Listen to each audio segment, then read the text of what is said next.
So we're using the Zeal as a base for this. We've got some Zeal up here. It's made with wild line caught haddock, as well as some pollock. There's a little bit of salmon in there, and it's a grain-free diet. So grain-free is a great choice for pets who have got chronic ear infections and skin problems, as my dog did. A lot of dogs who are sensitive to grains will end up with chronic GI upset, colitis, that type of thing, because they're basically having diarrhea just to expel the ingredient that they can't tolerate. So if your dog or cat is suffering with chronic GI upset of some kind, really do look at diet as being the culprit. They're having that reaction for a reason, and it's usually because they can't tolerate something that you're feeding to them. So far in here we've got a cup of Zeal, and then 1 can of tuna fish, and then we're going to add a little bit of water. I use cold. Ideally you'd want to use warm water, but that's okay. And then we're going to do 1 egg, and these are free-range eggs from my garden, so you'll see nice coloured shells. We'll do a blue one for this. Yes? The tuna fish, just from a regular can, mixed with water? Yeah, you could do either tuna fish in water. Ideally it would be low sodium, but for something like this that's just an occasional meal or a treat, it doesn't really matter if they have a little bit extra sodium compared to how they would in their diet. You don't want to go crazy on the sodium. But yes, you could do it in olive oil or a brine or something like that. Okay, so we've got those two. Then we're going to do a little bit of chopped parsley. So do you want to chop up the parsley? On this chopping board.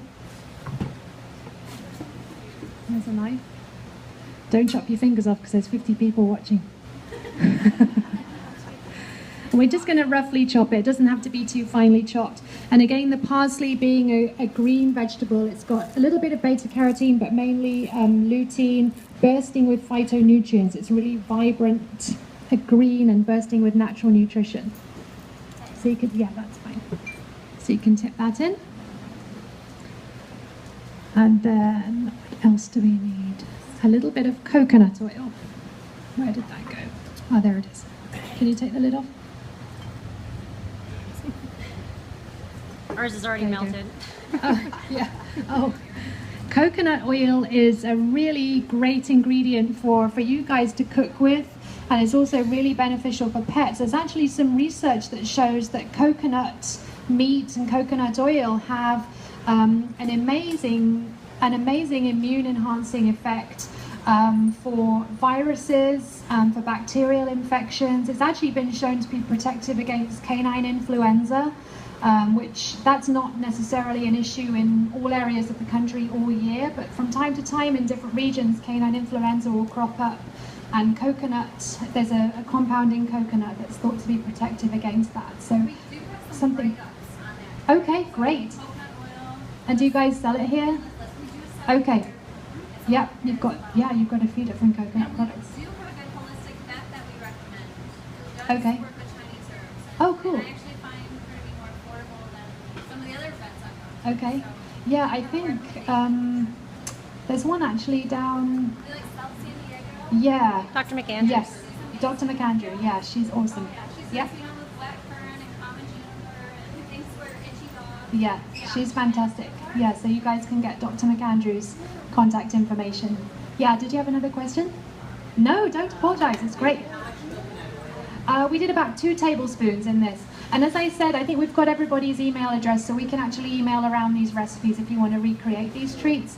And then, I'm probably spoiling the surprise, but in your goodie bag that you're taking home, there's actually a recipe card in here, and it's basically a mix and match. So there's endless different combinations of treats that you can make, and you can either bake them or you can do them raw, as the ones that we're going to do today, without cooking.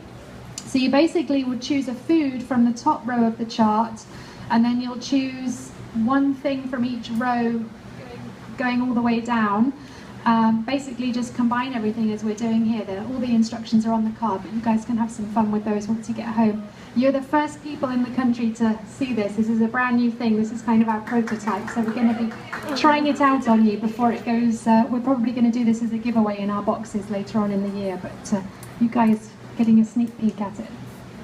Yes. Oh, we don't really have a tablespoon, so can be kind of rough with the guidelines, so you can just pour a little bit into here. A little bit more. There we go. Coconut oil is a liquid above 76 degrees. So Yeah. it's warm in here right now. Yeah, so once it cools down, it's actually going to go solid like butter, but it's pure white, but it's can actually be quite hard. But once it warms up, it goes into a nice oily liquid. So you can get all of this mixed up. Do you want to stir it? Or do you want to hold this while I stir it? You can stir it.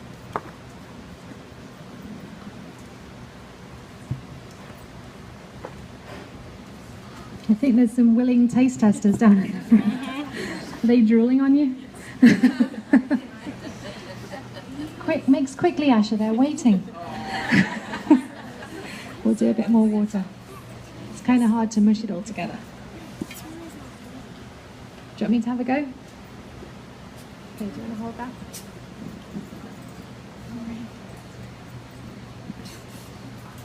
So basically you just mix this up to kind of make a batter, and then you could either cook these if you wanted at about 350 degrees, just cook them in an oven on a greased baking sheet, or you can actually just serve them raw. Now I've actually put too much water in there. I need just do you have one more? That's a mark.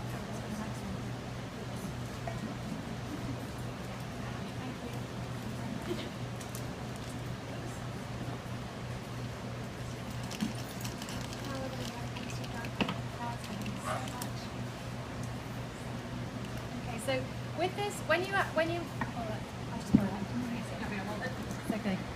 you make our food, if you're going to serve the Honest Kitchen as a regular diet, the consistency should be about like oatmeal. Depending on the recipe, some of them are a little bit thinner and more soupy, and then some are kind of a thicker consistency and a little bit more kind of doughy.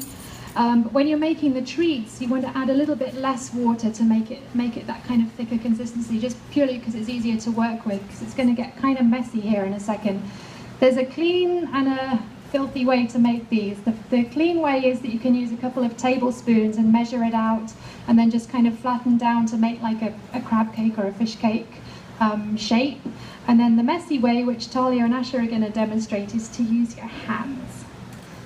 So you guys can dive in there and just make you kind of basically make a ball to begin with, and then just squash it flat to make like a crab cake. Yeah.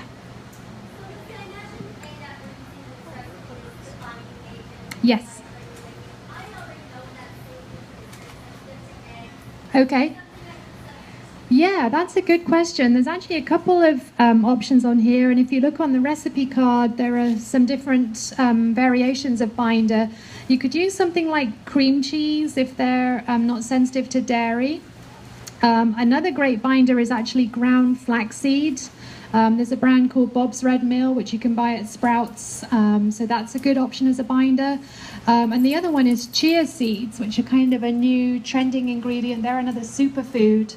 And when you hydrate chia seeds, they kind of take on this gelatinous, kind of like, if you guys have ever seen frog spawn, but this sort of gelatinous consistency, and that actually works really well as a binder as well for vegan. People use it in vegan cooking in place of eggs.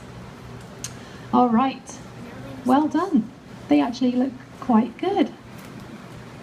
So we've got a little bit of limited space here, but we're just going to kind of show you these as an example, and you can share them around if you guys want to. That's probably enough for one. Put that one on, Asher. Yeah, so if you want to, can they have one? Okay. If you want to take them round to the front carefully, and then you can, any dogs who are here can have one. So these, as I said, these are no bake fish cakes because we don't have a cooker here. They're perfectly fine to feed raw because obviously we've got the canned tuna that doesn't need to be cooked. There's no bacterial risk there. But you can bake them too if you want to make something that lasts a bit longer. You could store it for a couple days in the fridge. You would just bake it at 350 for about 20-25 minutes or so, just so it goes slightly crispy and dehydrates a little bit in the oven. Everybody likes them. We got one more over here, guys. Or two more. Oops, watch your step. It's doing really well. That's a temptation.